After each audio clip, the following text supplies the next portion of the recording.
probably waited until the very last ring, and I answered it. They were going over financials and everything, and I said the only way I could get in is a sponsorship. I can't do it any other way. Talked to them all the way to the mall, hung up, went in, got the candles, and then I was going to meet my grandparents at Guitar Center. The whole way over there, I mean, it's only a 6-minute drive probably from the mall. I was just praying, God, if you're real, show me you're real. Like, if you're here, work this miracle in me, because I have to do something. My grandparents were already in there and I was a mess. I sat my grandma down and I was just bawling, and she kept trying to quiet me because there was a gentleman in there. And I said, I don't care who hears. Like, I'm not going to make it through the week. I have to do something. I said, can we take out a loan? Can we do something? Like, I won't let you down. I promise.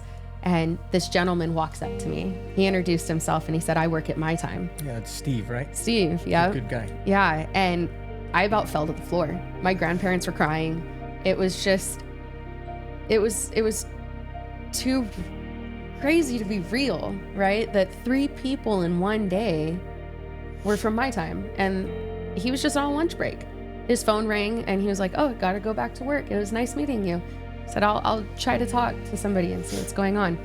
So I had left Guitar Center, and by the time I got to the freeway, which is maybe 3 blocks, I got a call saying I got a sponsorship. Welcome to Into Action, brought to you by Touchstone Recovery Center. This week, we're meeting with an alumni, Amy D. We've had one other alumni on. It was Kenny, who's now also on staff. I'm really excited to talk to Amy today. She's got a really good story.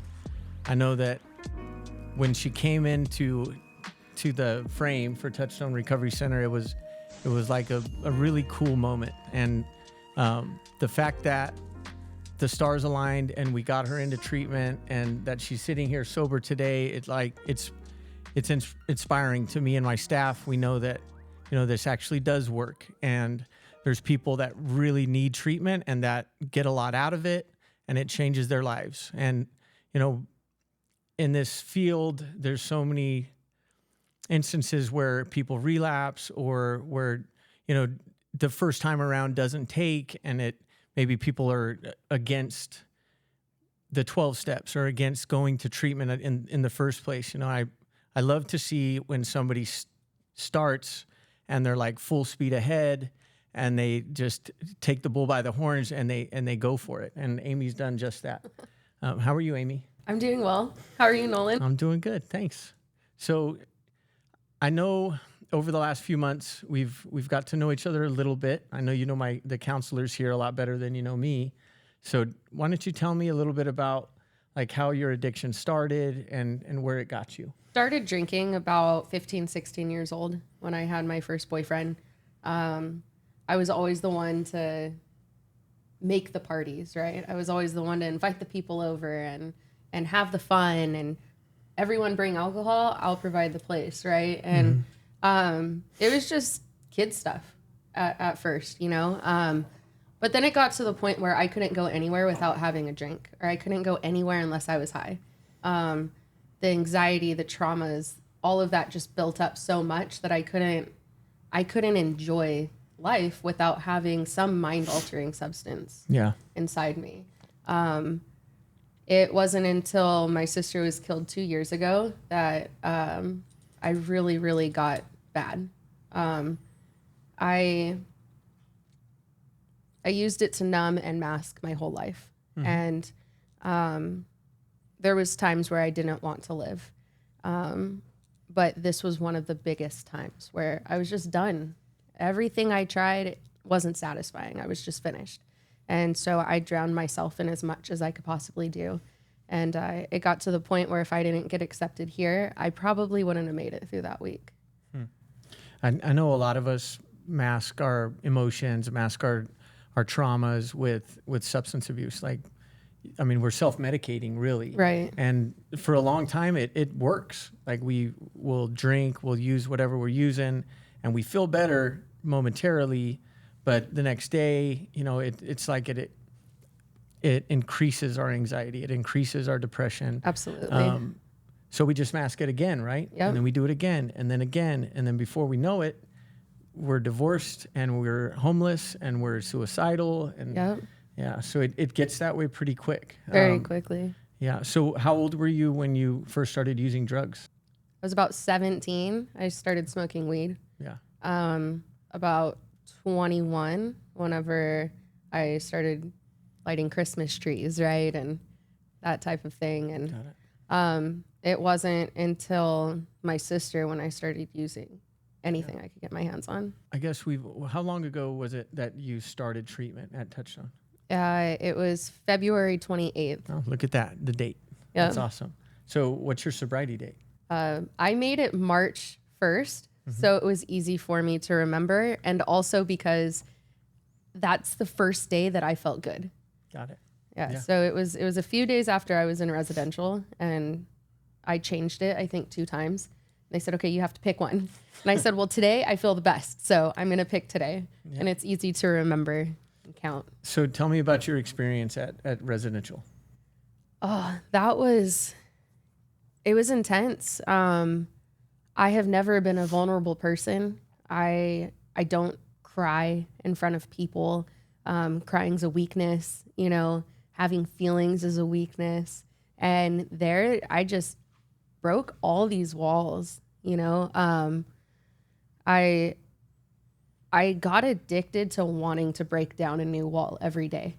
I learned to pray better. I learned to meditate. I learned so many coping skills that I still use today. Yeah. And also having that pure support and genuine care from the staff was incredible. I didn't want to leave, I wanted to leave to go to my next step, but I didn't want to leave. I wanted to stay. And it was wonderful. So you were there with, I know Yannick is the program manager there. Mm-hmm. Did you enjoy like the group sessions, the one-on-ones, or what? Did you have like something that stood out to you? I really enjoyed the group sessions when everybody was sharing in the circle. I felt like it was the most vulnerable time for all of us. Mm-hmm. And then anytime we had a meal, we were all together. And that was really awesome because I wasn't raised that way. The only time we had a meal together was with my grandparents. We'd always sit down at the table and everyone stayed at the table, right? The rest of it, we'd eat on the couch or in the room or wherever. So it was really nice to be able to sit and eat and laugh, and who cares if your face is messy? It was just awesome. And then playing games and puzzles. We did that a lot. Yeah. I think it's necessary I know it was for me to like totally get removed from my day to day in order to really be safe and like feel like, okay, it's not an option for me to use today. So let's see what else I can do. Absolutely. And like, I know in residential treatment, a lot of us get to know ourselves and we get to know like what our goals are. And we kind of relearn who we are because most of the time, by the time we get to residential treatment, we've been using or drinking for months, years, decades sometimes. Yeah. So it was the first time I felt free. Yeah. Yeah. So do you feel like a different version of you came out, or is it just like 100%. Yeah. Yeah. Now I don't have to worry about what the next day is going to look like. I don't have to please people. I don't have to always find something to make me happy. I could just be happy. And even when I'm not, like if I'm sad or depressed, I know it's going to be okay. And I'll share my feelings with people. I never did that before. I'll say, hey, I'm feeling super depressed and my self-talk is terrible, but I'm all right. Yeah. And I would have never done that before. When you got to outpatient, I know because you didn't go to a sober living, you went to a family member's house, right? That you had a safe place to stay. I was in a sober living for a week. Oh, you were? Yeah. Okay. And it just wasn't right for me. So I went to my grandparents' house. Gotcha. Yeah. And so while you were coming to outpatient, what was that like? I know a lot of times when people step down from residential treatment to outpatient, they're really nervous and you're reintroduced to all these triggers and you're running into people you used to use with, and you have liquor stores on every corner. So like, was it the skills that you learned in inpatient that helped you through that? Was it the accountability of being an outpatient treatment, maybe a combo of both? Like how did you stay on track? It was definitely a combo of both. I was very nervous coming into a big group. And my first day, somebody actually barked at me, and I used my assertiveness nicely, right? Which I had never done before. And I walked up to him and we confronted each other. And, each day within a week, I was comfortable. Cool. But definitely without those coping skills, I would have ran. I'm a runner. I run from everything. I can relate. Yeah. You were in outpatient with us for over 3 months, right? So just tell me about that experience. How did it differ from inpatient? What did you take from it? Inpatient is very small, so it's very intimate. You get to know each person that's in there, and it's your first family from being an addict, right? From having chaos. That's your first family. And I feel like whenever I came here, it was an even bigger family. And you still had that same love and care that you had in inpatient, just outpatient was a lot more. We still had the same type of groups. We had, it was beautiful because you learned so many more stories. You could relate to so much more, to so many more people. And you see that, okay, well, me and these 5 people are not the only ones. I built a community. Yeah. So since you graduated, which it's been about a month now, right? At least? Yeah. Yeah. So since you graduated, how do you stay sober? What's like your routine? What do you do? I wake up in the mornings and I have a couple of devotionals that I read. I always dive into my big book. I have my sponsor. I call her every single day. At first it was like, you have to call me every day. And then after the 30 days, I said, can I just keep calling you every day? Because I love talking to you. I paint a lot. I go to my meetings. On Facebook. Yes. Yeah. I didn't think I was that great at it. And then people started wanting to buy my paintings and I was like, so, just really working the program. If I wasn't working the program, I'd be laying in my room moping and watching TV and falling back into my old stuff. Yeah. So I know when I got sober, it created some conflict. Like, we don't just get clean and sober and then everything's rainbows and butterflies and like life is perfect. A lot of times, like changing the way that we're living our lives, it causes conflict. And I know it did for me with some family members that maybe are still in their addiction or maybe are holding on to resentment because I was such a jerk for so long. Right. So, I've been sober years now and I still have that conflict within my family. There's some old friends of mine that, the relationship is kind of ruined. And I think it's better now that I'm sober because it's honest. Right. And like, I kind of know where we're at.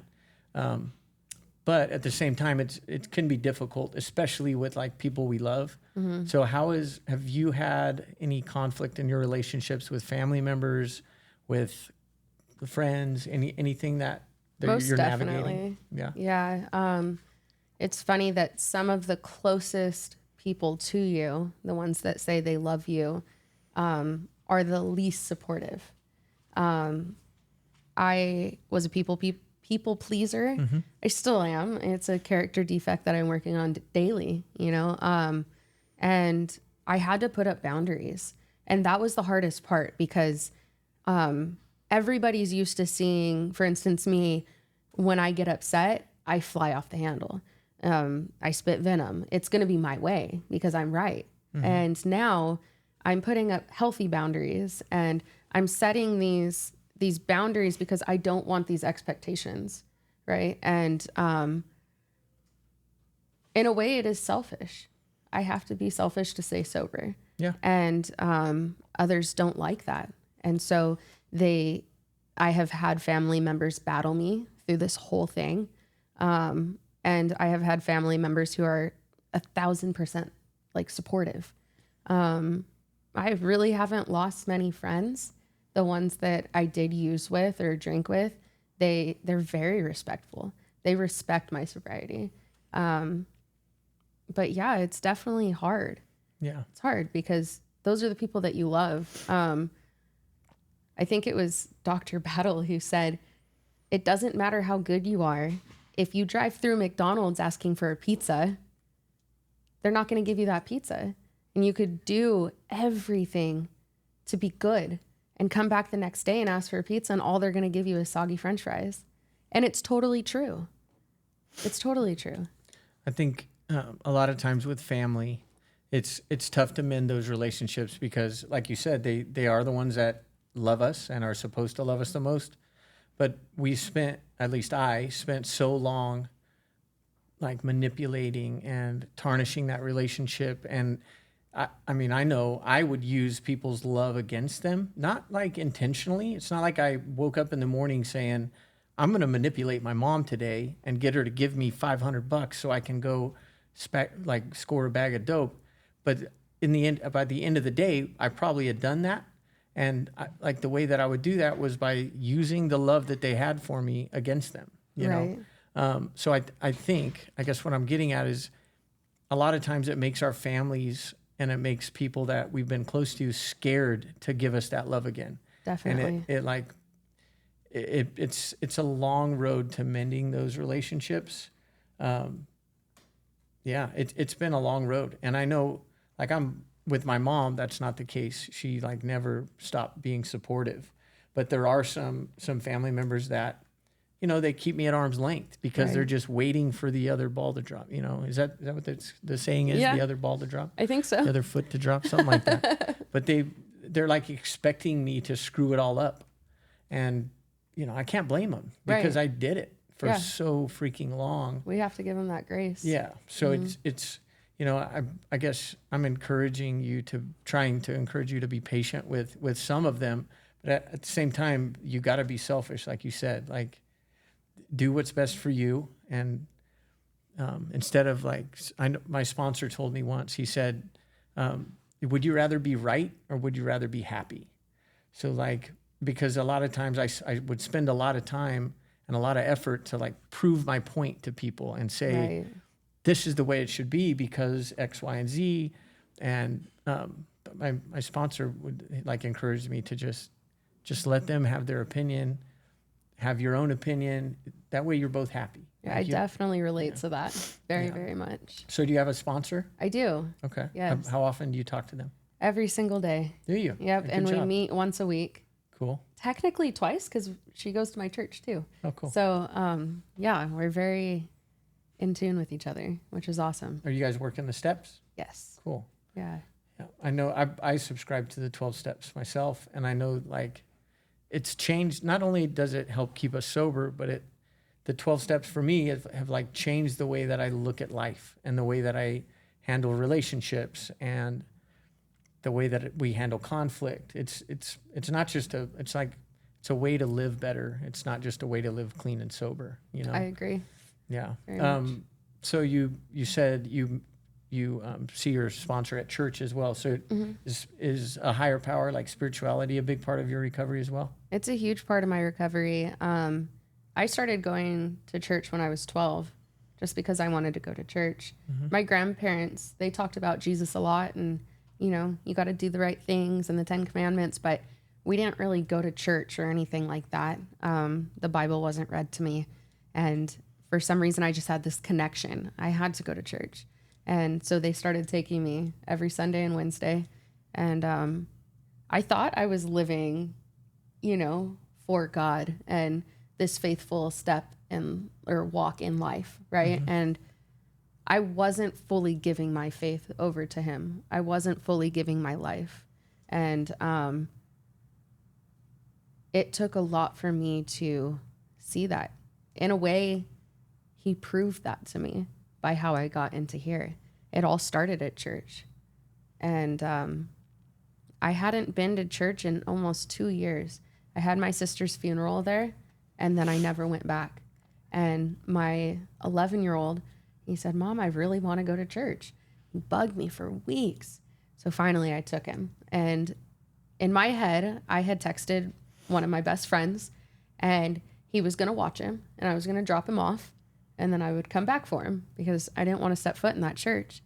And of course I was smoking weed and I was high, and I said, you know what, I'm not going to make you go in there alone, you know? And he said, it's okay, Mom, it's okay. And I said, no, I'm going to go with you. So I did. My pastor confronted me and he said, you don't look okay, what's going on? And so I just spilled it all to him. And that's when I met my sponsor. He took me in the middle of service and took me over to her. She gave me her phone number and everything. And she said, contact me anytime, just not in a 24-hour period if you've used anything. So she tried to get a hold of me throughout the week, and I was like, oh no, I'm using again, I can't. The next Sunday comes around and I had been clean 2 days. And I went up to her and I cried the whole service. I mean, I've never cried so hard. And I just said, I'm done. I surrender. I can't do this anymore. And I went up to her and I said the same thing. A year ago before then, I had contacted you actually and got some information about Touchstone. And I tried to get some of my family members to help me get in and everything, but they couldn't. And it was the one place I wanted to go. I know there's tons of places around, but I said, no, I have to go to Touchstone. If I'm going to get better, I have to go to Touchstone. And I was adamant on it. Did you know someone that had gone here? Was it just like a feeling you had? I just researched. At that time a year ago, I was looking at all the different recovery places. And for some reason, this one was just at the top of my list the whole time. And I don't know why. I was very stubborn. I said, I have to go to Touchstone. And so Jill works at my time, and she said, okay, I'm going to go to work tomorrow and I'll talk to a couple of people. And I said, I can't afford it. You know, there has to be something. I won't let anyone down. Just give me this chance. And so she went to work and she called me on Monday, and I was going to the mall to pick up candles for my grandma, and I saw her call. She had texted me before, I want to sit down with you and somebody else, or I want to sit down with somebody else and have you on speaker and we talk to you. And I didn't write her back. And then she called, and I probably waited until the very last ring and I answered it. And it was her and another lady from my time, and they were going over financials and everything. And I said, the only way I could get in is a sponsorship. I can't do it any other way. I talked to them all the way to the mall, hung up, went in, got the candles, and then I was going to meet my grandparents at Guitar Center. The whole way over there, I mean, it's only a 6-minute drive probably from the mall. I was just praying, God, if you're real, show me you're real. Like, if you're here, work this miracle in me, because I have to do something. And I went into Guitar Center, into the little acoustic room, and my grandparents were already in there, and I was a mess. I sat my grandma down and I was just bawling, and she kept trying to quiet me because there was a gentleman in there. And I said, I don't care who hears. Like, I'm not going to make it through the week. I have to do something. I said, can we take out a loan? Can we do something? Like, I won't let you down. I promise. And this gentleman walks up to me and he introduces himself. Or no, at first he asked me what my name was. And I said, I'm Amy. I'm so sorry to be like this in public. And he said, that's okay. He introduced himself and he said, I work at my time. Yeah, it's Steve, right? Steve, yeah. Good guy. Yeah. And I about fell to the floor. My grandparents were crying. It was just, it was too crazy to be real, right? That 3 people in one day were from my time. And he was just on lunch break. His phone rang and he was like, oh, gotta go back to work. It was nice meeting you. He said, I'll try to talk to somebody and see what's going on. So I had left Guitar Center, and by the time I got to the freeway, which is maybe 3 blocks, I got a call saying I got a sponsorship. And It was just incredible. I heard that story from one of the owners. His name's Scotty. Yeah. Who, like, he's got a really big heart. He's one of the main reasons that I work here is because, like, the owners, both of them, Dr. Tatum and Scotty Sample, they're really good people, and like they're in this for the right reasons. They let us scholarship people when it's appropriate and when we're able to. And I'm really proud. Like, since we've opened, or since I became a part of Touchstone, it's been about 3 years now. we always have a scholarship. Always. There's always someone either in residential or in outpatient, or, we always have one in our program, at least. And that's because there's so many people that don't have access to treatment. They don't have private insurance or money, or, I know I didn't when I was using. I didn't have either of those things. So like, in order to get into treatment, there's so many barriers. And if we can remove one of the biggest ones, I know Scotty is quick to do that. If someone is willing, like, if someone on his staff calls him and says, I just met this young lady at Guitar Center and she was bawling, saying she needs help. He's like, okay, let's help her. It was definitely a blessing. Yeah. When Scotty told me the story and then had us contact you to get you in, I was like, heck yeah, let's do this. It's really cool to work for people that have that heart, that really want to help. Yes. So yeah, it was definitely a God shot. It was 100%. Yeah. Steve's he's a really good counselor at my time, the guy you ran into. Yeah. Yeah. And I know coming from him, it would carry a lot of weight. So what a blessing that you got in. Because you were in what, a day or two later, right? It didn't take that long. No, it didn't take long. That was Monday, and I went into residential on Wednesday. Yeah. Yeah. That was cool. It was very quick. And just look, like that was what, 90 or maybe 70 something days ago. How long was it? 106 days. I can't count very well. 106 days ago, and look at the change. It's incredible. Yeah. I didn't think I could ever be to this point, ever. Well, congratulations. Thank you. I know, coming into treatment and like just sitting in these rooms and meeting with the counselor, that doesn't get you well. Right. It's all about what you do and like the effort you put into it and what you're willing to sacrifice. And I know if a person isn't willing to actually change, change their circles that they run in, change their daily habits, nothing's going to come of this. They have to be desperate, and you definitely had that gift of desperation. 100%. Yeah. Well, I'm really glad that you came on and shared your story. Thank you. And thank you for having me. Yeah. Thank you for coming. We love you at Touchstone. I love being at Touchstone, and I love you guys. Love you too.